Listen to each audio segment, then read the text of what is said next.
Today I'm going to be hiking a mountain and I'm going to take you along with me and we're going to nature journal the sunset.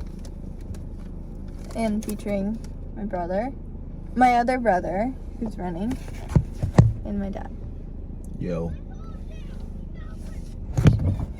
And my other one running amidst in the desert like a wild child.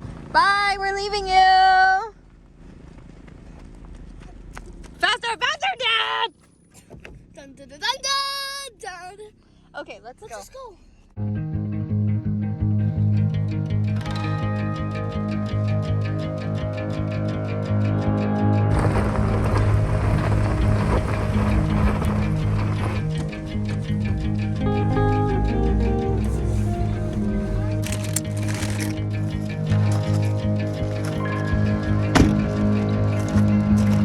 Let's climb Maya, look at that first one. that mountain.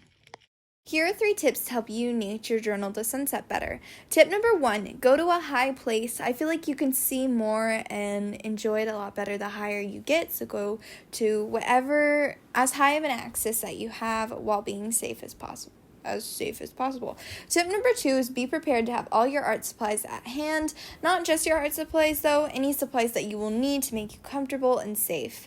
Tip number 3 is know when the sun will set. So typically on the weather app, when you look and it'll say the sun will set at 5:30, it means the sun will be down at 5:30. So give yourself some time to make sure that you're there early and can watch the sun slowly descend into the ground.